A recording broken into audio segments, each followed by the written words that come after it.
Hope ಮಾಡ್ತಾ ಇದ್ರಲ್ಲ. ನಾವಿಲ್ಲಿ ಲಿಂಗಾಯತರು ಮತ್ತೆ ದಲಿತರು ಮತ್ತೆ ನಾಯಕರು ಇನ್ನೊಂದು ಮತ್ತೊಂದು ಆ ರೀತಿ ಯೋಚನೆ. ಇನ್ನೊಂದ್ಸರಿ ಹೇಳಿ ನೀವು ಜಾತಿ ಲೆಕ್ಕ ಅಲ್ಲ, ಯಾಕೆ ಹಂಗ ಅದನ್ನ ನೀವು ವಾಪಸ್ ತಗೊಳ್ಬೇಕಾಗತ್ತೆ, ಯಾಕಂದ್ರೆ ಅದನ್ನೇ ನಾವು ನೋಡೋದು ಅಂತ ಹೇಳ್ಬೇಕಾಗುತ್ತೆ. ಲಿಂಗಾಯತ ನಮ್ಮ ಜೊತೆ ಖಂಡಿತ ಇಲ್ಲ, ಎಲ್ಲಾ ಪಕ್ಷ ಎಲ್ಲಾ ಜಾತಿಯವರು ಸೇರಿದ್ದೇನೆ ಭಾರತೀಯ ಜನತಾ ಪಾರ್ಟಿ ಆಗೋದು, ಅರ್ಥ ಮಾಡ್ಕೊಳ್ಳಿ. ಇವತ್ತು ಅತಿ ನಂಬಿಕೊಂಡಂತ ಕಾಂಗ್ರೆಸ್ಗೆ ಅಲ್ಲಿನ ಮುಸ್ಲಿಂ ನಾಯಕರುಗಳು ಏನ್ ಹೇಳಿದ್ರು? ಅಲ್ಲ, ಈಗ ರಿಸಲ್ಟ್ ಏನ್ ಹೇಳ್ತೀರಾ? ರಿಸಲ್ಟ್ ಏನ್ ಹೇಳ್ತೀರಾ? ರಿಸಲ್ಟ್ ಇರ್ಲಿ ಸರ್, ಅಯ್ಯೋ ರಿಸಲ್ಟ್ ಇರ್ಲಿ. ಯಾಕೆ ನಾವು ಆ ಲೆಕ್ಕದಲ್ಲಿ ನೋಡಿದ್ರೆ ಕಳೆದ ಬಾರಿ 53,000 ವೋಟ್ ಬಂದಿತ್ತು 2003 ವರ್ಷದಿಂದ ಏನ್ ಚುನಾವಣೆ ನಡೆದಂತ. ಇವತ್ತು 64,000 ವೋಟ್ ಕೊಟ್ಟಿದ್ದಾರೆ. 11,000 ವೋಟ್ ಜಾಸ್ತಿ ಕೊಟ್ಟಿದ್ದಾರೆ ಜನ. ನಮ್ಗೆ ಇವತ್ತು ನಮ್ಮ ಬೆಳವಣಿಗೆ ಆಗ್ತಾ ಇದೆ. ಯಾಕೆಂದ್ರೆ ಕಳೆದ ಏನು 60-65 ವರ್ಷಗಳ ಚುನಾವಣಾ ಇತಿಹಾಸಗಳು ತೆಗೆದ್ರೆ ನಮ್ಗೆ ಅಲ್ಲಿ ಅಸ್ತಿತ್ವನೇ ಇಲ್ಲ ಆ ಕ್ಷೇತ್ರದಲ್ಲಿ. ನಮ್ಮ 10,000 ವೋಟ್ ಬಂದಿದೆಯಲ್ಲ, ನಮ್ಮ ಜನರ ಪರವಾಗಿ ನಮ್ಮ ಕಡೆ ಬರ್ತಾ ಇದಾರೆ ಅನ್ನೋ ಒಂದು ವಿಶ್ವಾಸ ಇದೆ, ಆತ್ಮವಿಶ್ವಾಸ ಜಾಸ್ತಿ ಆಗ್ತಾ ಇದೆ. ಇವತ್ತು ಗೆದ್ದಿಲ್ಲ, ಬರ್ತಕ್ಕಂಥ ಮುಂದಿನ 2028ರಲ್ಲಿ ಗೆದ್ದೇ ಗೆಲ್ತೀವಿ, ಆ ಒಂದು ವಿಶ್ವಾಸ ಇದೆ. ಇದೇ ಸಮರ್ಥ ಕ್ಯಾಂಡಿಡೇಟ್ ಆಗಲಿ ಗೆದ್ದೇ ಗೆಲ್ತೀವಿ. ಯಾಕೆಂದ್ರೆ ಇವತ್ತು ಆ ಚುನಾವಣೆ ಹೇಗ್ ಮಾಡಿದ್ರು ಅನ್ನೋದು ಇಂಪಾರ್ಟೆಂಟ್ ಸರ್. ಇವತ್ತು ಕಾಂಗ್ರೆಸ್ಸಿನ ಸಮರ್ಥ ಮತ್ತಷ್ಟು ಸಮರ್ಥರಾಗ್ತಾರೆ ಮುಂದಿನ ದಿನಗಳಲ್ಲಿ. ನೋಡೋಣ, ಅದು ಜನ ತೀರ್ಮಾನ ಮಾಡ್ತಾರೆ ಅವರು ಫಸ್ಟ್ ಟೈಮ್ ಯಾವ ರೀತಿ ಸಮರ್ಥರು. ಅಲ್ಲ, ಈಗ ನೀವು ಈಗಲೇ ಹೇಳ್ಬೇಕಾಗಿತ್ತು. ಅಲ್ಲಿ ಸಿದ್ದೇಶ್ವರ ಅವರು ಎಂಪಿ ಆಗಿ ಎಷ್ಟು ವರ್ಷ ಕೆಲಸ ಇರ್ಲಿ ಸರ್, ಅಲ್ಲಿ ನಿಮ್ ಕಾಲ ಕೊಡಿ ಬಂದಾಗ ಸರಿಯಾದ ಉತ್ತರಗಳು ಸಿಗುತ್ತೆ. ನಾವಿವತ್ತು ಪಶ್ಚಿಮ ಬಂಗಾಳದಲ್ಲಿ ಏನು ಇತಿಹಾಸ ತೆಗೆದುಬಿಟ್ರೆ ನಮ್ಮ ಅಸ್ತಿತ್ವನೇ ಇರಲಿಲ್ಲ, ಜನ ಬದಲಾವಣೆ ಬಯಸಿ ಕೊಟ್ಟಿದ್ದಾರೆ. ಅದೇ ರೀತಿ ನಮ್ಮ ದಾವಣಗೆರೆ ಕೂಡ ಆಗುತ್ತೆ. ಇವತ್ತು ಪಶ್ಚಿಮ ಬಂಗಾಳದ ಇತಿಹಾಸ ನೋಡಿದ್ರೆ 1952ರಿಂದ 66ವರೆಗೂ ಕಾಂಗ್ರೆಸ್. ಒಂದ್ ನಿಮಿಷ ರೋಜಾ, ಈಗ ಅವರು ಆಗ್ತಾರೆ. ಈಗ ನಿಮ್ ಪಕ್ಷ ಎಲ್ಲಿದೆ ನೋಡಿ ಅಂತ ಹೇಳೋ ಅಧಿಕಾರವೇ ಇರಲ್ಲ ಅಲ್ವಾ? ಅವ್ರಿಗೂ ಟೈಮ್ ಇದೆ, ಅವರು ಮಾಡ್ತಾರೆ. ಅವ್ರು ಮಾಡ್ತಾರೆ ಅಂತ ಹೇಳ್ಬಾರ್ದು. ಯಾಕೆ ಅಂತ ಕೇಳಿ, ಈ ದೇಶದಲ್ಲಿ 60-65 ವರ್ಷಗಳ ಕಾಲ ಅಧಿಕಾರ ಅನುಭವಿಸ್ತಾರೋ ಆ ಅಧಿಕಾರ ಅನುಭವಿಸೋದು ಅಂದ್ರೆ ಅರ್ಥ ಜನರು ಅಧಿಕಾರವನ್ನು ಮಾಡ್ಲಿಲ್ಲ. ಏನು ಅಧಿಕಾರ 3 ಟರ್ಮಿಂದ ನೀವು ಅನುಭವಿಸ್ತಾ ಇದ್ದೀರಾ ಅಧಿಕಾರವನ್ನು? ನಾವು ಅನುಭವಿಸ್ತಾ ಇಲ್ಲ, ಜನರು ಸೇವೆ ಮಾಡ್ತಾ ಇದೀವಿ, ಅರ್ಥ ಮಾಡ್ಕೊಳ್ಳಿ. ಜನರಿಗೋಸ್ಕರ ಕೆಲಸ ಮಾಡ್ತಾ ಇದೀವಿ. ಈ ದೇಶದಲ್ಲಿ ರಸ್ತೆಗಳನ್ನ ಈಗ ನೋಡ್ಬೋದು ಅಂತ ತೋರಿಸ್ಕೊಟ್ಟಿದ್ದೆ ಭಾರತೀಯ ಜನತಾ ಪಾರ್ಟಿ. ರಸ್ತೆಗಳನ್ನ ಯಾಕೆ ಇರ್ಬೇಕು ಅಂತ ಕನಸು ರಸ್ತೆಗಳ ಜೊತೆ ಟೋಲು ಹಾಕಿರ್ಲಿ. ಇವತ್ತು ರೈಲ್ವೆ ಅಭಿವೃದ್ಧಿನ ಸರ್, ನೀವ್ ಯಾವ್ದೋ ಒಂದು ನಗರ ಕನೆಕ್ಟ್ ಇತ್ತು, ಇವತ್ತು ಎಷ್ಟು ಅಭಿವೃದ್ಧಿ ಆಗಿದೆ ರೈಲ್ವೆನ.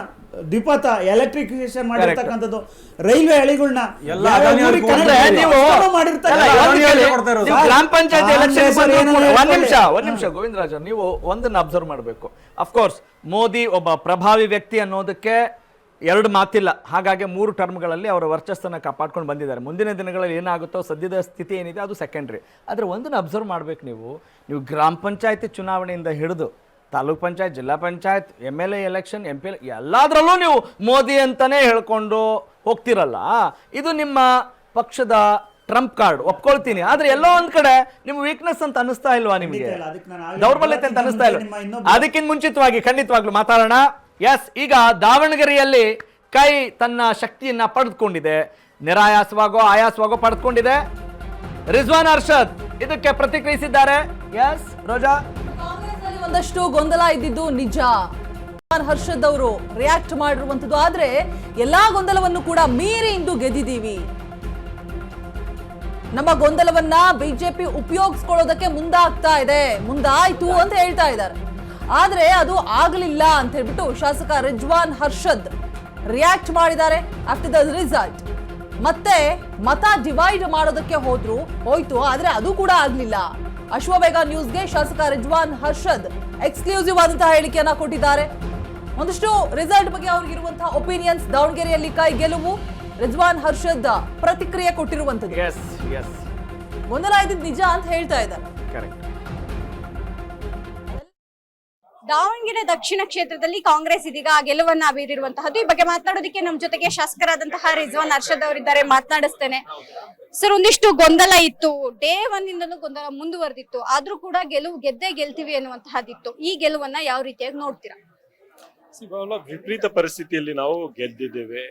ಒಂದು ಚುನಾವಣೆಯ ಪ್ರಾರಂಭದ ಸಂದರ್ಭದಲ್ಲಿ ನಮ್ಮ ಸಮುದಾಯದಲ್ಲಿ ಟಿಕೆಟ್ ನಮ್ಗೆ ಆಗ್ಬೇಕಾಗಿತ್ತು, ಆಗಿಲ್ಲ ಅಂತ ಒಂದು ನೋವನ್ನು ಇರ್ತಕ್ಕಂಥದ್ದು ಸಹಜ. ಆ ನೋವನ್ನು ಬಳಸ್ಕೊಂಡು ಕೆಲವರು ರಾಜಕಾರಣ ಮಾಡಿರ್ತಕ್ಕಂಥದ್ದು ಕೂಡ ನಿಜ. ಸೊ ಆ ರಾಜಕಾರಣದಲ್ಲಿ ಬೆನಿಫಿಷಿಯರಿ ಫಲಾನುಭವಿಯಾಗಿ ಬಿಜೆಪಿ ಗೆಲ್ತೀವಿ ಅಂತ ಬಿಜೆಪಿಯವರು ಹಗಲ್ಗನ್ಸು ಕಾಣಿದ್ದು ಕೂಡ ನಿಜ. ಆ ಹಗಲ್ಕನ್ಸನ್ನು ನಾವು ಹುಸಿ ಮಾಡಿರ್ತಕ್ಕಂಥದ್ದು ಕೂಡ ನಿಜ. ಸೊ ಬಿಜೆಪಿಯವರು ವೋಟ್ ಡಿವೈಡ್ ಮಾಡಿ ಗೆಲ್ಬೇಕು ಅಂತ ಒಂದು ದೊಡ್ಡ ಪ್ರಯತ್ನ ಮಾಡಿದ್ರು. ಅದಕ್ಕೆ ಕೆಲವರು ಕೂಡ ಸಹಾಯ ಮಾಡಿದ್ದಾರೆ. ಸೊ ಅವರ ಲೆಕ್ಕಾಚಾರ, ಬಿಜೆಪಿಯವರ ಲೆಕ್ಕಾಚಾರ, ಯಾಕಂದ್ರೆ ಬಿಜೆಪಿಗೆ ಸ್ವಂತ ಶಕ್ತಿಯ ಮೇಲೆ ಕಾಂಗ್ರೆಸ್ ಪಕ್ಷಕ್ಕೆ ಸೋಲ್ಸುವುದಕ್ಕೆ ಆಗೋದಿಲ್ಲ. ಅದಕ್ಕೋಸ್ಕರ ವೋಟ್ ಡಿವೈಡ್ ಮಾಡಬೇಕು. ಸೊ ಆ ಹುನ್ನರವನ್ನು ಬಿಜೆಪಿ ಪ್ರಯತ್ನ ಮಾಡಿದ್ರು, ಫೇಲ್ ಆಗಿದ್ದಾರೆ, ಮುಂದೆನೂ ಕೂಡ ಫೇಲ್ ಆಗ್ತಾರೆ ಅಂತ ಹೇಳಕ್ ಬಯಸ್ತೀನಿ. ಸಿಎಂ ಹೇಳ್ತಾ ಇದ್ರು 20% ನಷ್ಟು ಮತ SDPI ಹೋಗಿದೆ, ಜೊತೆಗೆ ಬೇರೆ ಬೇರೆ ಮುಸ್ಲಿಂ ಯಾರು ನಿಂತಿದ್ರು 13-14 ಜನ ಅವ್ರಿಗೆ ಹೋಗಿದೆ ಅಂತ. ಸೊ ಇದೆಲ್ಲದಕ್ಕೂ ಕಾರಣ ಒಳ ಏಟು ಅನ್ನುವಂತಹದ್ದು. ಇಲ್ಲ, ಬಿಜೆಪಿಯ ಸಂಚದು, ಅದ್ರ ಜೊತೆಗೆ ಕೆಲವರು ಸಹಕಾರ ಕೊಟ್ಟಿರಬಹುದು. ಸೊ ಸಹಕಾರ ಕೊಟ್ಟು ಈ ಮಟ್ಟಕ್ಕೆ ಸ್ವಲ್ಪ ಸಹಾಯ ಮಾಡತಕ್ಕಂತ ಪ್ರಯತ್ನ ಮಾಡಿರ್ಬಹುದು, ನನ್ಗೆ ಗೊತ್ತಿಲ್ಲ. ಬಟ್ ಏನೇ ಇರ್ಲಿ, ನಾವು ಗೆದ್ದಿದ್ದೇವೆ. ಇಂಥ ರಾಜಕಾರಣ ಫೇಲ್ ಆಗುತ್ತೆ ಅಂತ ಅವ್ರವ್ರಿಗೆ ಅರ್ಥ ಆಗ್ಲಿ, ನಾವೇನು ಹೇಳಕ್ಕೆ ಹೋಗೋದಿಲ್ಲ. ಸರ್, ಮತ್ತೊಂದು ನೀವು ಬಂದು ಅಂದ್ರೆ ಚುನಾವಣೆ ನಡೆದ ನಂತರ ದಿನವೇ ಸುದ್ದಿಗೋಷ್ಠಿ ನಡೆಸಿದ್ದಕ್ಕೆ ತಮ್ಮ ಮೇಲೆ, ಸಲೀಂ ಅಹಮದ್ ಅವರ ಮೇಲೆ ಒಂದು ಆರೋಪ ಬಂತು. ಸಚಿವ ಸ್ಥಾನಕ್ಕಾಗಿ ಕೂಡ್ಲೇ ಬಂದ್ರು, ಎಲ್ಲಾ ಮಾಡಿದ್ರು, ಸ್ಥಾನಮಾನ ಬೇಕು ಅನ್ನೋ ಕಾರಣಕ್ಕೆ ನಮ್ಮವರ ಮೇಲೇನೆ ಒಂದು ಆರೋಪಗಳನ್ನ ಮಾಡಿದ್ರು ಅನ್ನುವಂತಹದ್ದು ಬಂದಿತ್ತು. ಎಲ್ಲದಕ್ಕೂ ಕೂಡ ರಿಸಲ್ಟ್ ಉತ್ತರ ಕೊಡ್ತಾ ಇದೆಯಾ? ಯಾರ್ಯಾರ ಜವಾಬ್ದಾರಿ ಅಲ್ಲಿತ್ತು ಅವರು ಸರಿಯಾಗಿ ಆ ಜವಾಬ್ದಾರಿ ನಿಭಾಯಿಸದೆ ಆದ್ರೆ ನಾವ್ ಯಾಕೆ ಹೋಗ್ಬೇಕಾಗಿತ್ತು? ಅವ್ರು ನಿಭಾಯಿಸದೆ ಇದ್ದಿದ್ದಕ್ಕೆ ನಾವು ಹೋಗಿದ್ದೇವೆ. ಸೊ ಅದಕ್ಕೆ ಸಚಿವ ಸ್ಥಾನಕ್ಕೆ ಆಕಾಂಕ್ಷಿ ಆಗಿದ್ದಾರೆ ಅಂತ ಹೇಳಿದ್ರೆ ಹಿಂದೆನೂ ಆಗಿದ್ವಿ. 25 ವರ್ಷ ಪಕ್ಷಕ್ಕೆ ದುಡಿದಿದ್ದೀವಿ. ಪಕ್ಷ ಸೂಕ್ತ ಅಂದ್ರೆ ಅವಕಾಶ ಕೊಡುತ್ತೆ, ಇಲ್ಲ ಅಂದ್ರೆ ನಾವು ಪಕ್ಷಕ್ಕೆ ಕೆಲಸ ಮಾಡ್ತೀವಿ. ಇದಕ್ಕೇನ್ ಸಂಬಂಧ ಇಲ್ಲ. ಬಟ್ ಅವ್ರವ್ರು ಕೊಟ್ಟಿರ್ತಕ್ಕಂಥ ಜವಾಬ್ದಾರಿ ಅವ್ರು ನಿಭಾಯಿಸಿದಾರ ಅಂತ ಅವ್ರ ಆತ್ಮಕ್ಕೆ ಅವರು ಸಾಕ್ಷಿಯಾಗಿ ಹೇಳಿ, ನಮ್ಗೇನಿಲ್ಲ, ನಮ್ಗೆ ಕೊಟ್ಟಿದ್ದ ಜವಾಬ್ದಾರಿ ನಾವು ನಿಭಾಯಿಸಿದ್ವಿ, ಇಷ್ಟು ಹೇಳಬಲ್ಲೆ ನಾನು. ಕೊಟ್ಟ ಜವಾಬ್ದಾರಿಯನ್ನು ನಿಭಾಯಿಸಿರುವಂತಹ ಆತ್ಮತೃಪ್ತಿ ರಿಜ್ವಾನ್ ಅರ್ಷದ್ ಅವರಿಗಿದೆ. ನಿಶ್ಚಿತವಾಗ್ಲೂ ಇದೆ. ಇನ್ನು ಮುಂದೆ ಕೂಡ ಇನ್ನು ಒಳ್ಳೆ ರೀತಿಯಲ್ಲಿ ಅದನ್ನು ಸರಿಪಡಿಸಿ ಇನ್ನೂ ಪಕ್ಷಕ್ಕೆ ಶಕ್ತಿ ಬಂದಂಗೆ ಕೆಲಸ ಮಾಡ್ತೀವಿ. ಇದಿಷ್ಟು ರಿಜ್ವಾನ್ ಅರ್ಷದ್ ಅವರ ಮಾತು. ಕ್ಯಾಮರಾಮನ್ ಗಂಗಾಧರ್ ಜೊತೆ ದೀಪಾ ಕುಕ್ವಾಡ, ಅಶ್ವವೇಗ ನ್ಯೂಸ್, ಬೆಂಗಳೂರು. ಎಸ್, ಶಿವಾಜಿನಗರ ಕ್ಷೇತ್ರದ ಶಾಸಕ ರಿಜ್ವಾನ್ ಅರ್ಷದ್ ಬಹಳ ದೊಡ್ಡ ಮಟ್ಟದ ಒಂದು ಜವಾಬ್ದಾರಿಯನ್ನು ತೆಗೆದುಕೊಂಡಿದ್ರು. ಇಲ್ಲಿ ಸಾದಿಕ್ ಪೈಲ್ವಾನ್ ಪಾಷಾ ಅವರನ್ನು ಕಣದಿಂದ ಹಿಂದೆ ಸರಿಸೋಕೆ ಬಹಳ ಒಂದು ತಮ್ಮದೇ ಆದಂಥ ಒಂದು ಜವಾಬ್ದಾರಿಯನ್ನು ತೆಗೆದುಕೊಂಡು, ಅಲ್ಲಿ ನಮ್ಮ ಪಾತ್ರವೂ ಇದೆ. ಬರೀ ಯಾರೋ ಬೇರೆ ಪಕ್ಷದಿಂದ ಬಂದಂಥವರು, ಅತಿ ಹೆಚ್ಚು ಸುದ್ದಿಯಲ್ಲಿರುವಂಥ ಮುಸಲ್ಮಾನ್ ನಾಯಕರು ಮಾತ್ರ ನಾಯಕರಲ್ಲ, ನಮ್ಮದು ಇದೆ ರೀ, ನಾವು ಇದ್ದೀವಿ ಕಾಂಗ್ರೆಸ್ಸಲ್ಲಿ, ಭಾಳ ನಿಷ್ಠೆಯಿಂದ ಇರೋರು ಅನೇಕರು ಮುಸ್ಲಿಮರು ಇದ್ದಾರೆ ಅನ್ನುವ ಒಂದು ಸಂದೇಶವನ್ನು ಕೂಡ ಅಲ್ಲಿ ರವಾನೆ ಮಾಡಿದ್ದು ಆ ಪತ್ರಿಕಾಗೋಷ್ಠಿಯ ಮೂಲಕ ಮತ್ತಷ್ಟು ದೊಡ್ಡದಾಗಿ ಸದ್ದು ಮಾಡಿತ್ತು. ಹೀಗಾಗಿ ದಾವಣಗೆರೆ ದಕ್ಷಿಣದ ಗೆಲುವು ಅಂತ ಬಂದಾಗ ಇವರ ಪ್ರತಿಕ್ರಿಯೆಯಲ್ಲಿ ಪ್ರಾಮುಖ್ಯತೆಯನ್ನು ಪಡೆದುಕೊಳ್ತು. Yes, let's continue our debate. Okay, ನಾನು ಗೋವಿಂದರಾಜ್ ಅವರು ಮಾತನಾಡ್ತಾ ಇದ್ರು, ಭಾರತೀಯ ಜನತಾ ಪಕ್ಷದ ವಕ್ತಾರ, ಅವ್ರಿಗೆ ಕೇಳೋಕ್ಕೆ ಇಷ್ಟಪಡ್ತೀನಿ. ನೋಡಿ, ಭಾರತೀಯ ಜನತಾ ಪಕ್ಷ ಆಗಿರ್ಬೋದು, ಮೋದಿ ಆಗಿರ್ಬೋದು, ಯಾವ ರೀತಿ ಸುಧಾರಣೆ ಮಾಡಿದೆ, ಯಾವ ರೀತಿ ಅಭಿವೃದ್ಧಿ ಆಗಿದೆ, ರೋಡ್ಗಳೆಲ್ಲ ಹೆಂಗೆ ಫಳಫಳ ಅಂತಿದ್ದಾವೆ, ಫೈನ್, ಅದರಲ್ಲಿ ಯಾವುದು ಇಲ್ಲ ಅಂತ ಹೇಳಲ್ಲ. ಆದರೆ ಒಂದು ನೋಡೋಣ ನಾವು. ಎಸ್, ಕರ್ನಾಟಕ ದಕ್ಷಿಣ ಭಾರತದಲ್ಲಿ ಭಾರತೀಯ ಜನತಾ ಪಕ್ಷಕ್ಕೆ ಅದು ಒಂದೇ ಬಾಗಿಲು ಇದೆ, ಇಲ್ಲ ಅಂತಲ್ಲ, ಅಲ್ಲೂ ಕೂಡ ಹರಸಾಹಸ ಪಡ್ತಾ ಇದೆ. ಆದರೆ ಅಲ್ಲಿ ಈಗ ಸದ್ಯಕ್ಕೆ ಅಸ್ತಿತ್ವ ಇಲ್ಲ. ನಾನು ಕೇಳೋದು, ಭಾರತದಲ್ಲಿ ನೀವು ಮಾಡ್ತಾ ಇರುವಂಥ ಕಮಾಲ್, ಅಲ್ಲಿ ಮಾಡ್ತಾ ಇರುವಂಥ ಮ್ಯಾಜಿಕ್ ಯಾಕೆ ದಕ್ಷಿಣ ಭಾರತದ ತಮಿಳುನಾಡು ಆಗಿರ್ಬೋದು, ಕೇರಳ ಆಗಿರ್ಬೋದು, ಆಂಧ್ರ ಆಗಿರ್ಬೋದು, ಕರ್ನಾಟಕದಲ್ಲಿ ಯಾಕೆ ತಿರಸ್ಕಾರಗೊಳ್ತಾ ಇದೆ ಭಾರತೀಯ ಜನತಾ ಪಕ್ಷ ಅನ್ನೋದಕ್ಕೆ ಏನು ನಿರ್ದಿಷ್ಟವಾದ ಉತ್ತರ ಏನು? ವಿತೌಟ್ ಗೋಯಿಂಗ್ ಎನಿವೇರ್, ಬೇರೆ ಎಲ್ಲೂ ಹೋಗದೆ ಪ್ರಶ್ನೆಗೆ ಉತ್ತರ. ಜನಸಂಘದಿಂದ ಏನು 1980ರಲ್ಲಿ ಭಾರತೀಯ ಜನತಾ ಪಾರ್ಟಿಯಾಗಿ ಹುಟ್ಟಲ್ಲ, ನಾವು ಗೆದ್ದಿದ್ದು ಪ್ರಥಮ ಬಾರಿಗೆ ಬರೀ ಇಡೀ ದೇಶದಲ್ಲಿ 2 ಸೀಟು.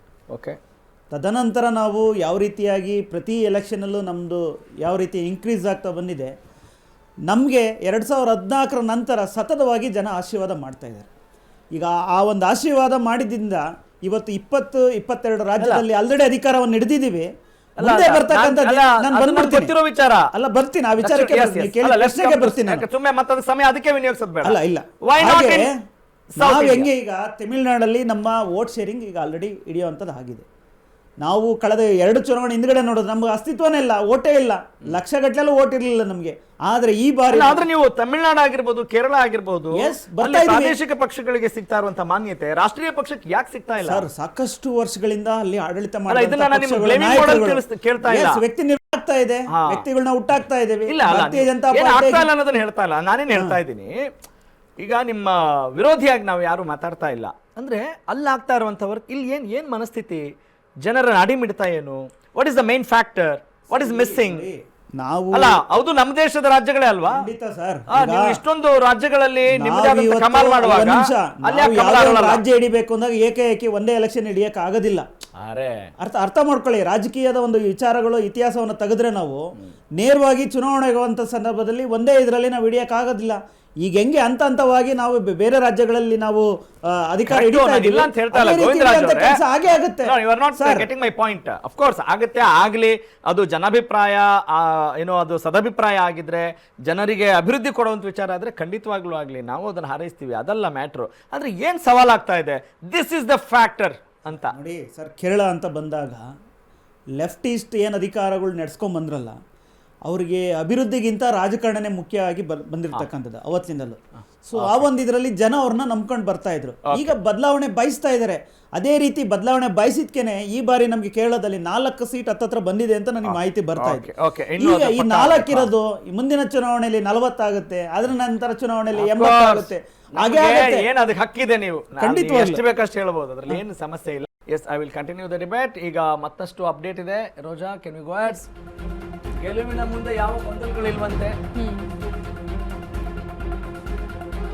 ನಾವೀಗ ಆಲ್ರೆಡಿ ಗೆದ್ದಿದ್ದೀವಿ ಅಂತ ಹೇಳ್ಬಿಟ್ಟು ಸಲೀಂ ಅಹಮದ್ ಹೇಳ್ತಾ ಇರುವಂತದ್ದು. After the result first reaction Ashwavega ನ್ಯೂಸ್ಗೆ ಸಲೀಂ ಅಹಮದ್ ಹೇಳಿಕೆಯನ್ನ ಕೊಡ್ತಾ ಇದ್ದಾರೆ.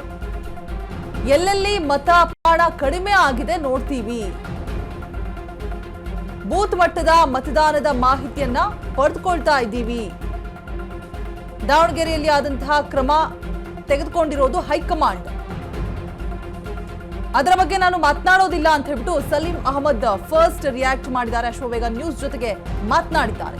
ಗೆಲುವಿನ ಮುಂದೆ ಯಾವ ಗೊಂದಲಗಳು ಇಲ್ಲ ಅನ್ನುವಂಥದ್ದನ್ನ ಸ್ಪಷ್ಟಪಡಿಸ್ತಾ ಇದ್ದಾರೆ. ನಾವೀಗ ಆಲ್ರೆಡಿ ಗೆದ್ದಿದ್ದೀವಿ. ದಕ್ಷಿಣದ ಉಪಚುನಾವಣೆ ಇದೀಗ ಗೆದ್ದಾಯ್ತು. ಇನ್ನೊಂದು 3 ಬೂತ್ಗಳ ರಿಸಲ್ಟ್ ಬರಬೇಕು, ಆದ್ರೂ ಕೂಡ ಲೀಡ್ ನಲ್ಲಿ ಇರೋದ್ರಿಂದ ಗೆದ್ದಾಯ್ತು ಅನ್ನುವಂತಹದ್ದೇ ಎಲ್ಲರಲ್ಲೂ ಇರುವಂತದ್ದು. ಆದ್ರೆ ಎಲ್ಲೋ ಒಂದ್ ಕಡೆ ಲೀಡ್ ಕಡಿಮೆ ಆಯ್ತು ಅನ್ನುವಂಥದ್ದು, ಒಂದಿಷ್ಟು ಗೊಂದಲಗಳು ಎಲ್ಲವೂ ಕೂಡ ಇತ್ತು. ಅದರ ನಡುವೆಯೂ ಕೂಡ ಇದೀಗ ದಾವಣಗೆರೆ ದಕ್ಷಿಣ ಕಾಂಗ್ರೆಸ್ ಗೆದ್ದಿದೆ. ಈ ಬಗ್ಗೆ ಮಾತನಾಡೋದಕ್ಕೆ ನಮ್ಮ ಜೊತೆಗೆ MLC ಗಳಾದಂತಹ ಸಲೀಂ ಅಹಮದ್ ಅವರಿದ್ದಾರೆ, ಮಾತನಾಡಿಸ್ತೇನೆ. ಸರ್, ಡೇ 1 ಕೂಡ ಹೇಳಿದ್ರಿ ಲೀಡ್ ಕಡಿಮೆ ಆಗ್ಬೋದು, ಆದ್ರೆ ಗೆಲ್ತೀವಿ ಅಂತ. ಇದನ್ನ ಯಾವ ರೀತಿಯಾಗಿ ನೋಡ್ತೀರಿ? ನಾವು ಮುಂಚೆಯಿಂದ ಹೇಳ್ಕೊಂಡೇ ಬಂದ್ವಿ. ನಾವೇನ್ ಹೇಳಿದ್ವಿ, ಕಳೆದ 35 ವರ್ಷ ಶಾಮನೂರು ಶಿವಶಂಕರ್ ಒಬ್ಬ ಕೆಲಸ ಕಾರ್ಯಗಳು, ನಮ್ಮ ಸರ್ಕಾರ ಸಾಧನೆ, 5 ಗ್ಯಾರಂಟಿಗಳು ಚುನಾವಣೆಗೆ ಶ್ರೀರಕ್ಷೆ ಆಗಲಿದೆ ಅಂತ ನಾವು ಹೇಳಿದ್ವಿ. ನಾವು ಗೆಲ್ತೀವಿ ಅಂತ ಅವತ್ತೇ ಹೇಳಿದ್ವಿ. ಆದ್ರೆ ನಾವು ಲೀಡ್ ಇಂದ ಬರ್ಬೇಕಾಯ್ತು ನಮ್ದು. ಅದಕ್ಕೆ ಕೆಲವು ಕಾರಣಗಳಿಂದ ನಮ್ಗೆ ಲೀಡ್ ಬರ್ಲಿಲ್ಲ. ಆದ್ರೆ ಗೆಲ್ಲುವಂತ ಖಚಿತ ಅಂತ ಆಗ್ಲಿ ನಾವು ಚುನಾವಣೆ ಮುಂಚೆನೂ ಕೂಡ ಹೇಳಿದ್ವಿ, ಚುನಾವಣೆ ನಂತರ ಕೂಡ ಇದೇ ಪತ್ರಿಕಾಗೋಷ್ಠಿಯಲ್ಲಿ ಹೇಳಿದ್ವಿ ನಾವು. ಅದರಿಂದ ಜನ ಇವತ್ತು ನಮ್ಮ ಸರ್ಕಾರಕ್ಕೆ, ನಮ್ಮ ಕಾರ್ಯಕ್ರಮಗಳಿಗೆ, ಸನ್ಮಾನ್ ಸಿದ್ದರಾಮಯ್ಯ ನಾಯಕತ್ವಕ್ಕೆ, ಸನ್ಮಾನ್ DK ಶಿವಕುಮಾರ್ ನಾಯಕತ್ವಕ್ಕೆ ಬೆಂಬಲ ಕೊಟ್ಟು ಮತ್ತೆ ಈ 2 ಬೈ ಎಲೆಕ್ಷನ್ಗಳನ್ನ ಜನ ಆಶೀರ್ವಾದ ಮಾಡಿ ಗೆಲ್ಲಿಸಿದ್ದಾರೆ. ನುಡಿದಂತೆ ನಡೆದ ಸರ್ಕಾರ ಕಾಂಗ್ರೆಸ್ ಪಕ್ಷ ಸರ್ಕಾರ. ಸರ್ವರಿಗೂ ಸಮಪಾಲು, ಸರ್ವರಿಗೂ ಸಮಪಾಲು ನಮ್ಮ ಸಂಕಲ್ಪ. ಆ ಹಿನ್ನೆಲೆಯಲ್ಲಿ ಜನ ಇವತ್ತು ಕಾಂಗ್ರೆಸ್ ಪಕ್ಷ ಸಿದ್ಧಾಂತಗಳಿಗೆ ಹಾಗೂ ನಮ್ಮ ಕಾರ್ಯಕ್ರಮಗಳಿಗೆ ಓಟ್ ಕೊಟ್ಟಿದ್ದಾರೆ. ಆಮೇಲೆ ವಿಶೇಷವಾಗಿ ಶಾಮನೂರವರು 35 ವರ್ಷ ಆ ಭಾಗದಲ್ಲಿ ದುಡಿದಿದ್ದಾರೆ. ಅದಕ್ಕೆ ಓಟ್ ಕೊಟ್ಟು ಒಂದು ಸುಮಾರು 5,000 ಓಟಲ್ಲಿ ನಮ್ಮನ್ನ ಗೆಲ್ಲಿಸಿದ್ದಾರೆ. ಇನ್ನು ಹೆಚ್ಚು ಓಟ್ ಬರ್ಬೇಕಾಗಿತ್ತು ನಮ್ಗೆ. ಆದ್ರೂ ಕೂಡ ಕೆಲವು ಸಮಸ್ಯೆಗಳಾಯ್ತು. ಬೇರೆ ಇಂಡಿಪೆಂಡೆಂಟ್ SDP ಅವರು ಸ್ವಲ್ಪ ಜಾಸ್ತಿ ಓಟ್ ತಗೊಂಡ್ರು. ಅದ್ರ ಬಗ್ಗೆ ನಾವು ಚರ್ಚೆ ಮಾಡ್ತೀವಿ. 20% ನಷ್ಟು ಮತ ಬೇರೆಯವ್ರಿಗೆ ಹೋಗಿರೋದು, ಅದು ಮುಸ್ಲಿಂ ಅಭ್ಯರ್ಥಿಗಳಾಗಿರ್ಬೋದು, STP ಆಗಿರ್ಬೋದು. ಇದನ್ನ ಯಾವ ರೀತಿಯಾಗಿ ನೋಡ್ತೀರಾ ಅಂತ? ಯಾಕಂದ್ರೆ ಸುಮಾರು 5-6 ಬಾರಿ ಅವರು ಶಾಮನೂರು ಶಿವಶಂಕರಪ್ಪನವರು ಸತತವಾಗಿ ಗೆದ್ದು ಬಂದಂತವ್ರು, ಸುಮಾರು 25-28 ಸಾವಿರದಷ್ಟು ಅಂತರದಲ್ಲಿ ಗೆದ್ದಂತವ್ರು, 5,000ಕ್ಕೆ ಬಂದು ನಿಂತು, ಅದು ಬೈ ಎಲೆಕ್ಷನ್, ಸರ್ಕಾರ ನಿಮ್ದೇ ಇದ್ದು ಎಲ್ಲದೂ ಆಗಿ ಕೂಡ ಕಡಿಮೆ ಅಂತರ ಅನ್ನುವಂತಹ. ಅಲ್ಲ, ಅಂತರ ಕಡಿಮೆ ಆಗಿದ್ದು ಒಪ್ಕೊಳ್ತೀವಿ ನಾವು. ಆದ್ರೆ ಇವಾಗೆಲ್ಲ ಬೂತ್ ವೈಸ್ ತರಿಸ್ತೀವಿ ನಾವು. ಇವತ್ತು ಎಲೆಕ್ಷನ್ ಆಗಿದೆ, ನಾಳೆ ನಾಳೆದು ಬೂತ್ ವೈಸ್ ತರಿಸ್ಬಿಟ್ಟು ನಾವು ಎಲ್ಲಿ ನಮಗೆ ವೋಟ್ ಕಡಿಮೆ ಆಗಿದೆ, ಯಾವ ಬೂತ್ ಅಲ್ಲಿ ಕಡಿಮೆ ಆಗಿದೆ, ಯಾವ ವಾರ್ಡ್ ಅಲ್ಲಿ ಕಡಿಮೆ ಆಗಿದೆ ಅದು ನೋಡಿ ವಿಶ್ಲೇಷಣೆ ಮಾಡ್ತೀವಿ ನಾವು. ಎಲ್ಲೋ ಒಂದ್ ಕಡೆ ಪಕ್ಷ ವಿರೋಧಿ ಚಟುವಟಿಕೆಗಳಾಯ್ತು, ಹಾಗಾಗಿಯೇ ತಕ್ಷಣಕ್ಕೆ ಕ್ರಮ ಆಯ್ತು ಅನ್ನುವಂತಹದ್ದಿತ್ತು. ಅದೆಲ್ಲದರ ನಡುವೆ ಇದೀಗ ಕಾಂಗ್ರೆಸ್ ಗೆದ್ದಿದೆ. ಈಗ್ಲಾದ್ರೂ ಆ ಎಲ್ಲಾ ಕ್ರಮಗಳನ್ನ ಹಿಂಪಡೆಯುವಂತಹದ್ದು, ಆ ರೀತಿಯಾಗಿ ಏನಾದ್ರೂ ಚರ್ಚೆ ಅಥವಾ ಚಿಂತನೆ ಮಾಡುತ್ತಾ ಕಾಂಗ್ರೆಸ್ ಪಕ್ಷ ಅಂತ? ಸದ್ಯಕ್ಕೆ ನಾವು ಗೆಲುವಿನ ವಿಭಜನೆ ಇದ್ದೀವಿ, ಮತ್ತೆ ಅದ್ರ ಬಗ್ಗೆ ಮಾತಾಡೋಣ. ಇದಿಷ್ಟು ಸಲೀಂ ಅಹಮದ್ ಅವರ ಮಾತು. ಕ್ಯಾಮ್ರಾಮನ್ ಗಂಗಾಧರ್ ಜೊತೆ ದೀಪಾ ಕುಕ್ಕುವಾಡ, ಅಶ್ವವೇಗ ನ್ಯೂಸ್, ಬೆಂಗಳೂರು. ಗೆದ್ರೆ ಆಯ್ತು ರೀ, ಯಾವ ಗೊಂದಲ ಇರಲ್ಲ. ಏನಾದರೂ ಈಗ ಅವ್ರಿಗೆ ಬಚಾವಾಗ್ಬಿಟ್ರು, ಅವ್ರದ್ದು ಏನೋ ಈಗ ಹೇಳ್ಕೊಳ್ಳೋಕೆ ಅಲ್ವಾ. ಇರಲಿ, ಅದು ಅವರ ಆಂತರಿಕ ವಿಚಾರ ಅಂದರೂ ಕೂಡ ಪ್ರಜಾಪ್ರಭುತ್ವ ಆಗಿರೋದ್ರಿಂದ ವೋಟ್ ಮಾಡಿದ್ದೀವಿ ರೀ ಅಲ್ಲಿ ಅಂತ ಅಲ್ಲಿಯ ಜನ ಕೂಡ ಕೇಳ್ತಾರೆ. ಪ್ರತಿಯೊಬ್ಬ ಮತದಾರನಿಗೂ ಏನು ನಡೀತಾ ಇದೆ, ಅದಕ್ಕೆ ಪಾರದರ್ಶಕ ಆಡಳಿತ ಅಂತ ಹೇಳೋದು. ಆದರೆ ಏನಾಗ್ಬಿಟ್ಟಿದೆ, ಒಪ್ಪೇಕಾಗ್ಬಿಟ್ಟಿದೆ. ಆ ಪಾರದರ್ಶಕತೆ ಅನ್ನೋದು ಹೆಸರಿಗೆ ಮಾತ್ರ ಆಗಿದೆ. ಹಾಗಾಗಿ ನಮ್ಮ ಜನರಿಗೂ ಕೂಡ, ನಮ್ಮ ಮತದಾರರಿಗೂ ಕೂಡ ಇದು ದೊಡ್ಡ ಪಾಠ ಆಗಬೇಕು. ಬರೀ ರಾಜಕೀಯ ಪಕ್ಷಗಳು ಗೆಲ್ಲೋದಾಯಿತು, ಅಭ್ಯರ್ಥಿಗಳು ಗೆಲ್ಲೋದಾಯಿತು, ಜನ ಯಾವಾಗ್ರಿಗೆ ಗೆಲ್ಲೋದು? ಇನ್ನೂ ಒಂದು ವರ್ಗ ಇರುತ್ತೆ, ಯಾರು ಗೆಲ್ಲಿ ಯಾರು ಸೋಲ್ಲಿ ನಾವು ಮಾಡೋ ಕೆಲಸ ತಪ್ಪುತ್ತೇನ್ರಿ, ನಾವು ಕಟ್ಟೋ ಟ್ಯಾಕ್ಸ್ ಏನಾದರೂ ಕಡಿಮೆ ಆಗುತ್ತಾ, ಅವ್ರು ಯಾವಾಗ ಬೆಲೆ ಏರಿಕೆ ಮಾಡ್ತಾರೋ ಅಷ್ಟೇ ಬೆಲೆ ನಾವೇನು ಕಡಿಮೆ ಬೆಲೆ ಕೊಡ್ತಾಗತ್ತೀವಿ, ಏನಿಲ್ವಲ್ಲ ಹಾಗೆ ಅನ್ನುವ ಜನಸಂಖ್ಯೆ ಕೂಡ ಇರುತ್ತೆ. ಎಸ್, ಓವರ್ ಆಲ್ ಇದೆಲ್ಲದರ ನಡುವೆ ನಾವು ಚರ್ಚೆ ಮಾಡಬೇಕಾಗಿದೆ. ಈಗ ಕಾಂಗ್ರೆಸ್ನ ವಿಚಾರ ಏನು, ಯಾವಾಗಲೂ ಅಧಿಕಾರಕ್ಕೆ ಬಂದಾಗಲಿಂದ ಏನಾಗ್ತಾ ಇದೆ, ಪವರ್ ಶೇರಿಂಗ್ ಬಗ್ಗೆನೇ ಮಾತುಕತೆ ನಡೀತಾ ಇದೆ. ಈಗ ಅದಕ್ಕೇನಾದರೂ ಫುಲ್ ಸ್ಟಾಪ್ ಹಾಕೋಕ್ಕಾಗತ್ತಾ? ಇಲ್ಲಪ್ಪ, ಅದೇನು ಬಿಡೋಕ್ಕಾಗುತ್ತೆ ಅಲ್ವಾ ಇರ್ಷಾದ್ ಅವರೇ. ಈಗ ಡಿ ಕೆ ಶಿವಕುಮಾರ್ ಅವರನ್ನು ಹೇಗಾದರೂ ಮಾಡಿ ದೂರ ಇಡಬೇಕು ಅಂತ ಅವರ ಎದುರಾಳಿ ಬಣದವ್ರು ಸಿಕ್ಕಾಬಟ್ಟೆ ಪ್ರಯತ್ನ ಪಡ್ತಾ ಇರೋದು ಮೇಲ್ನೋಟಕ್ಕೂ ಗೊತ್ತಾಗ್ತಾ ಇದೆ, ಒಳನೋಟಕ್ಕೂ ಗೊತ್ತಾಗ್ತಾ ಇದೆ. ಮತ್ತು ಆ ಬಣ ಈ ಬಣ ಇಲ್ಲ ಅಂತ ಹೇಳಿದರೆ ನಾವು ಚರ್ಚೆಯನ್ನು ಮಾಡೋದ್ರಲ್ಲಿ ಅರ್ಥ ಇಲ್ಲ. ನೀವು ಅದನ್ನು ಒಪ್ಪಿಕೊಂಡು ಮಾತಾಡ್ತಾ ಇದ್ರಿ. ಯಾಕೆ ಡಿ ಕೆ ಶಿವಕುಮಾರ್ ಅವ್ರಿಗೆ ಇಷ್ಟೊಂದು ಸವಾಲಾಗ್ತಾ ಇದೆ ಅವರ ಮುಖ್ಯಮಂತ್ರಿ ಕನಸಿಗೆ? ನೋಡಿ, ಅವರು ಪಕ್ಷದ ಅಧ್ಯಕ್ಷತೆಯನ್ನು ಕೋವಿಡ್ ಸಂದರ್ಭದಲ್ಲಿ ಎಲ್ಲರೂ ಈ ಭಾಷಣವನ್ನು ಕೇಳೋಣ. ಇಲ್ಲ ಇಲ್ಲ ಸರ್, ಹೌದು, ಬಹಳ ಕಷ್ಟದ ಸಮಯದಲ್ಲಿ ಪಕ್ಷದ ನೇತೃತ್ವವನ್ನು ವಹಿಸಿ ಪಕ್ಷ ಸದೃಢ ಮಾಡಿ ಇವತ್ತು ಅಧಿಕಾರಕ್ಕೆ ತಂದಿದ್ದಾರೆ. 136 ಶಾಸಕರುಗಳು ಇವತ್ತು ಗೆಲ್ಲೋದ್ರಲ್ಲಿ ಅವ್ರದ್ದು ಬಹಳ ದೊಡ್ಡ ಇದು ಇದೆ, ಪ್ರಯತ್ನ. ಹೌದು, ಇಲ್ಲ ಅಂತ ಹೇಳಲ್ಲ. ಅವರು ಪಕ್ಷದ ಅಧ್ಯಕ್ಷರಾಗಿ ಉಪಮುಖ್ಯಮಂತ್ರಿಗಳಾಗಿ ಸರ್ಕಾರದಲ್ಲಿ ಕಾರ್ಯವನ್ನು ನಿರ್ವಹಿಸ್ತಾ ಇದ್ದಾರೆ. ಒಂದು ಇಂಟರ್ವ್ಯೂ ಆಗ್ತೀನಿ, ನನ್ನ ಪ್ರಶ್ನೆಗೆ ಇನ್ನಷ್ಟು ಶಕ್ತಿ ತುಂಬಿದ್ರು. ಅವ್ರಿಗೆ ಯಾಕೆ ಇಷ್ಟೊಂದು ಸವಾಲ್ ಆಗ್ತಾ ಇದೆ ಅಂತ ಹೇಳಿದ್ರು, ನೋಡ್ರಿ ಅವ್ರು ಎಷ್ಟು ಕಷ್ಟಪಟ್ಟಿದ್ದಾರೆ, ಇಷ್ಟೆಲ್ಲ ಮಾಡ್ತಾ ಇದ್ದಾರೆ, ಆದ್ರೂ ಸವಾಲಿದೆ ಅಂತ ಹೇಳ್ತಾ ಇದ್ದಾರೆ. Yes, go ahead. ನಮ್ಮ ನಾಯಕತ್ವದ ಪ್ರಶ್ನೆ ಬಂದಾಗ ಅದಕ್ಕೆ ನಮ್ಮ ಪಕ್ಷದ ವರಿಷ್ಠರು ಸರಿಯಾದ ಸಮಯದಲ್ಲಿ ಸರಿಯಾದ ನಾವು ಒಂದು ನಿರ್ಣಯ ಕೈಗೊಳ್ತೀವಿ ಅಂತ ನಮ್ಮ ಪಕ್ಷದ AICC ಅಧ್ಯಕ್ಷರಾದಂತ ಸರ್ ಸರಿಯಾದ ಸಮಯ ಮಲ್ಲಿಕಾರ್ಜುನ್ ಖರ್ಗೆ ಅವರು ಹೇಳಿದ್ಮೇಲೆ ನಾವು ಸ್ಪಷ್ಟೀಕರಣ ಕೊಡೋದಕ್ಕೆ ಏನು ಅದರಲ್ಲಿ ಇರಲ್ಲ. ಅಲ್ಲ, ಖರ್ಗೆ ಅವ್ರು ಹೇಳಿದ್ದು ಖರೇನಾ ಅಂತ ಸರ್, ಅವರು ಪಕ್ಷದ ರಾಷ್ಟ್ರೀಯ ಅಧ್ಯಕ್ಷರು, ಅವರು ಅಲ್ಲ, ಈಗ ಮತ್ತೆ ಅವರ ಮಾತು ನಮಗೆ ಸರ್ವೋಪರಿ. ಕರೆಕ್ಟ್ ಸರ್, ನಾನು ಒಪ್ಕೊಳ್ತೀನಿ, ಹಾಗಿರ್ಲೇಬೇಕು, ಅದನ್ನು ಪಾಲನೆ ಮಾಡಲೇಬೇಕು. ಯಾಕೋ ಸರಿಯಾದ ಸಮಯ ಅನ್ನೋದು ಅದು ಇನ್ನೂ ಅಂದರೆ 28ಕ್ಕೆ ಹೇಳ್ತಾ ಇದ್ದೀರಾ ಹೆಂಗೆ? ಈ ಚುನಾವಣೆ ಈಗ ಎಲ್ಲರೂ ಹೇಳ್ತಾರಪ್ಪ. ಈಗ ಮುಖ್ಯಮಂತ್ರಿ ಸಿದ್ದರಾಮಯ್ಯವರು ಹೇಳ್ತಾರೆ, ಯತೀಂದ್ರ ಸಿದ್ದರಾಮಯ್ಯವರು ಹೇಳ್ತಾರೆ, ಡಿ ಕೆ ಶಿವಕುಮಾರ್ ಅವರ ಆತ್ಮೀಯರು ಅತ್ಯಾಪ್ತರು ಕೂಡ ಒಂದೊಂದು ಹೇಳ್ತಾರೆ. ಅದು ಅವರವ್ರ ವೈಯಕ್ತಿಕ ಅಭಿಪ್ರಾಯ ಅಂತಲೂ ಹೇಳ್ತೀರಾ. ಜನಕ್ಕೆ ಇಷ್ಟೊಂದು ಕನ್ಫ್ಯೂಷನ್ ಮಾಡಿ ಏನು ನಡೆಸ್ತೀರಾ ಅಂತ, ಅದು ಯಾವ ಆಧಾರದ ಮೇಲೆ ಅಭಿವೃದ್ಧಿ ಮಾಡೋಕ್ಕಾಗತ್ತೆ? ಅದ್ರ ಬಗ್ಗೆ ಚರ್ಚೆನಾದ್ರೂ ಮಾಡಕ್ ಸಾಧ್ಯನಾ? ಅಲ್ಲ, ಇದು ಚರ್ಚೆ ಆಗ್ತಾ ಇರೋದು ಒಂದು ಮಾಧ್ಯಮದಲ್ಲಿ, ವಿರೋಧ ಪಕ್ಷದವರು. ಅದನ್ನ ಬಿಟ್ರೆ ಇದು ಚರ್ಚೆ ಹೇಳ್ತಾ ಇರೋದು ಹೊಸದಲ್ಲ. ಮಾಧ್ಯಮದವ್ರು ಏನ್ ಮಾಡ್ತಾ ಇದೀವಿ ಅಂದ್ರೆ, ನಾವೇ ಹುಟ್ಟಿಸಿಕೊಂಡು ಸೃಷ್ಟಿ ಮಾಡ್ಕೊಂಡು ಅವ್ರು ಏನು ಮಾಡ್ತಾ ಇಲ್ಲ. ಪಾಪ ಡಿ ಕೆ ಶಿವಕುಮಾರ್ ಅವರಿಗೆ ಮುಖ್ಯಮಂತ್ರಿ ಆಗ್ಬೇಕು ಅನ್ನೋ ಆಸೆನೇ ಇಲ್ಲ ಈ ಸಂದರ್ಭದಲ್ಲಿ. ಅರೆ, ಪಕ್ಷದ ನಿಷ್ಠಾವಂತ ಕಾರ್ಯಕರ್ತರು ಹಂಗೆ ಯಾರೋ ಹೇಳ್ತಾರ? ಇಲ್ಲಪ್ಪ, ಇಲ್ಲ. ಸರಿ sir, fine, got it. Yes. ಅಲ್ಲ ಸರ್, ಇದನ್ನ ಚರ್ಚೆ ಹುಟ್ಟಾಕಿದ್ದು ಪಕ್ಷದವರು ಅಂತ ಹೇಳ್ತೀರಾ? ಯತೀಂದ್ರ ಸಿದ್ದರಾಮಯ್ಯನವರು ನಮ್ಮ ಪಾರ್ಟಿ ವಿರೋಧ ಪಕ್ಷದವರು, ಅವರು JDS ನರ ಅಥವಾ ಬಿಜೆಪಿ? ಸರ್, ನಾನು ತಮ್ಮ ವೈಯಕ್ತಿಕ ಹೇಳಿಕೆಗಳನ್ನ ಅಥವಾ ಹೇಳಿರ್ಬೋದು. ಇಲ್ಲ,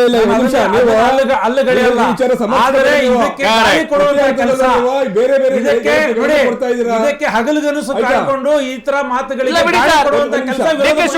ಕನಸೇ ಇಲ್ಲ. ಯಾಕೆ ಚರ್ಚೆ? ಯಾಕೆ? ಒಂದ್ ನಿಮಿಷ ಸರ್, ಅವರು ಎಕ್ಸಿಸ್ಟೆನ್ಸ್ ಅಲ್ಲಿ ಇಲ್ಲದೆ ಹೋದ್ರೆ ಮಾಧ್ಯಮದಲ್ಲಿ ಚರ್ಚೆ ಆಗದೆ. ಅಲ್ಲಲ್ಲ, ಅಕ್ಕಿ ಮೇಲೂ ಆಸೆ, ಈ ಕಡೆಗೆ ನೆಂಟರ ಮೇಲೂ ಆಸೆ. ಯಾಕಿದು ನಿಮಗೆ ಒಬ್ಬರು ಹೇಳ್ತಾರೆ, ನಿಮ್ಮನೆ ಕಳೆದ ಬಾರಿ ನಮ್ಮ ಫರ್ಜಾನ್ ಅವರು ಹೇಳಿದ್ರು, ಅವರು ಆತ್ಮನಂತೆ, ಯಾರು ಸಿದ್ದರಾಮಯ್ಯ ಆತ್ಮ, ಡಿ ಕೆ ಶಿವಕುಮಾರ್ ದೇಹ ಅಂತ ಹೇಳಿದ್ರು. ಇದೇ ನೀವು ಕೊಡೋದು ದೇಹಕ್ಕೆ ಬೆಲೆ ಕೊಡೋದು? ಅದು ಅವರ ವೈಯಕ್ತಿಕ ಅಭಿಪ್ರಾಯ ಸರ್. ಅಲ್ಲ, ತನುಮನ ತನ್ನ ದಾರೆ ಎರೆದ್ಬಿಟ್ಟಿದ್ದಾರೆ ಡಿ ಕೆ ಶಿವಕುಮಾರ್. ಸರಿಯಾದ ಸಮಯ ಕೊಡ್ತಾರೆ, ಸರಿಯಾದ ಸಮಯ ಕೊಡ್ತಾರೆ ಅಂತ ಅವ್ರು ಹೇಳ್ತಾರೆ. ನಮ್ಮ ಜನರಿಗೆ ಇನ್ನೊಬ್ರು ಹೇಳ್ತಾರೆ, ನೀವು ಈಗ ತೋಳ ಬಂತು, ತೋಳ ಕಥೆ ಆಗಿದೆ. 2028 ಅವ್ರಿಗೆ ಅಧಿಕಾರ ಸಿಕ್ಕಿದ್ರು ಅಂತ ಹೇಳ್ತಾರೆ. ಈಗ ಅಲ್ಲ ರೀ, ನಿಮ್ಮ ಪಕ್ಷ ಇಲ್ಲ, ಇರ್ಷಾದ್ ಅವರೇ, ಇದು ಮಾಧ್ಯಮದಲ್ಲಿ ಮಾತ್ರ ಸೃಷ್ಟಿಯಾದಂತದ್ದು. ದಯವಿಟ್ಟು ಇಲ್ಲ ಸರ್, ಡಿ ಕೆ ಶಿವಕುಮಾರ್ ಇಲ್ಲ, ಇರ್ಷಾದ್ ಅವರೇ. ಮಲ್ಲಿಕಾರ್ಜುನ ಹೌದೌದು. ಸರ್, ಒಂದು ಈಗ ನಿಮ್ಗೆ ಏನಾಗಿದೆ ಅಂದ್ರೆ ಮಲ್ಲಿಕಾರ್ಜುನ ಖರ್ಗೆ ಅವ್ರಿಗೆ ಹೇಳ್ಬೇಕಲ್ಲ. ಕಾಂಗ್ರೆಸ್ ಪಕ್ಷಕ್ಕೆ ಅಹಿಂದ ವರ್ಗವನ್ನು ಬಿಟ್ಟರೆ ಯಾರು ಕಾಣಿಸ್ತಾರೆ? Correct correct. ಅವ್ರು ಆದ್ರೂ ಕಾಣ್ತಿದ್ದಾರೆ ಅಂತ ಹೇಳ್ತಿದ್ದೀರಾ? ಅವರು ಜನನೇ ಸರ್. ಅವ್ರು ಚೆನ್ನಾಗಿರ್ಬೇಕು ನಾವು ಒಂದೇ ಒಂದು ದೃಷ್ಟಿಯಿಂದ. ಹೌದು. ಈಗ ಇಲ್ಲೇ ಏನಾದ್ರು ಕಳ್ಕೊಂಡ್ಬಿಟ್ರೆ ಎಲ್ಲಾ ರಾಜ್ಯಗಳಲ್ಲಿ ಇವರಿಗೆ ಕರೆಕ್ಟ್ ಅಧಿಕಾರ ಕಳ್ಕೊತಿದ್ದ ಆತಂಕದಿಂದ ಭಯ ಇದೆ. ಆಮೇಲೆ ಡಿ ಕೆ ಶಿವಕುಮಾರ್ ಹೇಳಿದ್ದಾರೆ, ಒಂದು ಅಂಶವನ್ನು ಹೇಳ್ಬೇಡ. ಅವ್ರು ಒಂದ್ ಹೇಳಿದ್ರು, ಎಐಸಿಸಿ ಅಧ್ಯಕ್ಷರಾಗಿರುವಂತ ಮಲ್ಲಿಕಾರ್ಜುನ್ ಖರ್ಗೆ ಅವ್ರು ಏನ್ ಹೇಳ್ತಾರೋ ಅದು ಅಲ್ಟಿಮೇಟ್ ಅಂತ ಹೇಳ್ತಿದ್ದಾರೆ. ಆದ್ರೆ ಅವ್ರಿಗೆ ಅದು ಅಲ್ಟಿಮೇಟ್. ಮಲ್ಲಿಕಾರ್ಜುನ್ ಖರ್ಗೆ ಅವರು ಇನ್ನೂ ಅಣತಿಯನ್ನ ಪಾಲನೆ ಮಾಡೋದು ಅವ್ರ ಪಕ್ಷ, ಹಾಗಾಗಿ ಸರಿಯಾದ ಸಮಯ ಅಂತ ಅವ್ರು ಹೇಳ್ತಿದ್ದಾರೆ. ಅದನ್ನ ಒಪ್ಕೊಳ್ತೀವಿ ಸರ್. ಖರ್ಗೆ ಅವರಿಗೆ ಅಲ್ಲ ಇನ್ನೊಂದು ಮಾಡಿದಾರೆ ಏನು? ಯಾಕೆ ನಮ್ಮ ರಾಜ್ಯದ ನೋಡಿ ಖರ್ಗೆ ಅವ್ರನ್ನೇ ಈಗ ಇಲ್ಲಿ ಚೀಫ್ ಮಿನಿಸ್ಟರ್ ಮಾಡ್ತಾರಂತೆ. ಆ ಸುದ್ದಿ ಕೂಡ ಇದೆ. ಅವರೊಂದ್ಸಲ ಯಾಕೆ ಆಗ್ಬಾರ್ದು ಅದನ್ನ ಸೃಷ್ಟಿ ಮಾಡ್ತಾರೆ. ಈಗ ನಿಮ್ಗೆ ಅಷ್ಟೊಂದು ನೀವು ನೈತಿಕತೆ ಇದ್ರೆ ಡಿ ಕೆ ಶಿವಕುಮಾರ್ ಅವರಿಗೆ ಅಧಿಕಾರ ಬಿಟ್ಕೊಡಿ ಅಂತ ಹೇಳಿ ಸಿದ್ದರಾಮಯ್ಯ ನಿಮ್ ಪಕ್ಷ ಅವರೇ ಅಷ್ಟು ಆಸೆ ಪಡ್ತಿದ್ದಾರೆ. ಅಲ್ಲ ಅವ್ರಿಗೆ ಅದಾಯ್ತಲ್ವ ಸರ್ ನಿಮ್ಮ ಸಮುದಾಯ. Let's go for another update. ಇದು ಟೇಕ್ ಅವೇ ಲೆಸನ್. ಇವತ್ತು ತಮಿಳುನಾಡಿನಲ್ಲಿ ವಿಜಯ್ ದಳಪತಿ ನೇತೃತ್ವದ ಟಿವಿಕೆ ಗೆಲುವನ್ನು ಸಾಧಿಸುವ ಮೂಲಕ ದಳಪತಿಯ ದಾಳಕ್ಕೆ ಡಿಎಂಕೆ ಮತ್ತು ಅಣ್ಣಾ ಡಿಎಂಕೆ ಕ್ಲೀನ್ ಸ್ವೀಪ್ ಆಗಿದೆ. ಎಸ್ ರೋಜಾ, ಗೋ ಅಹೆಡ್. ದಳಪತಿ ದಾಳಕ್ಕೆ ಇದೀಗ ಡಿಎಂಕೆ ಮತ್ತೆ ಅಣ್ಣಾ ಡಿಎಂಕೆ ಕ್ಲೀನ್ ಸ್ವೀಪ್ ಆಗಿರುವಂತದ್ದು ಫೈನಲಿ. ಈಗ ಗೆದ್ದ ಬಳಿಕ ಸೀದಾ ತಂದೆ ಭೇಟಿಗೆ ತೆರಳಿದ್ದಾರೆ ವಿಜಯ್. ಸಿಕ್ಕಾಪಟ್ಟೆ ಕುತೂಹಲ ಇತ್ತು. ತಮಿಳುನಾಡಲ್ಲಿ ವಿಜಯ್ ನೇತೃತ್ವದ ಟಿವಿಕೆಗೆ ಗೆಲುವು ದಕ್ಕಿರುವಂತದ್ದು. ಚಾಣಕ್ಯ ಸಮೀಕ್ಷೆಯಲ್ಲಿ ಒಂದಷ್ಟು ಗೊಂದಲಗಳಿತ್ತು. ಏನಿದು ಕಂಪ್ಲೀಟ್ ಆಗಿ ಚೇಂಜ್ ತೋರಿಸ್ತಾ ಇದ್ದಾರೆ ಅಂತ ಹೇಳ್ಬಿಟ್ಟು ಒಂದ್ ರೀತಿಯಾಗಿ ಆಟ ಕುಂಟು ಲೆಕ್ಕಕ್ಕಿಲ್ಲ ಅನ್ನೋ ರೀತಿ ತೋರಿಸಿದ್ರು. ಬಟ್ ಇದೀಗ ಎಲ್ಲವೂ ಕೂಡ ಉಲ್ಟಾ ಆಗಿದೆ. ದಳಪತಿಯ ದಾಳಕ್ಕೆ ಡಿಎಂಕೆ ಅಣ್ಣಾ ಡಿಎಂಕೆ ಕ್ಲೀನ್ ಸ್ವೀಪ್ ಆಗಿರುವಂತದ್ದು. ಗೆದ್ದ ಬಳಿಕ ಸೀದಾ ತಂದೆಯನ್ನ ಭೇಟಿ ಮಾಡಿದ್ದಾರೆ.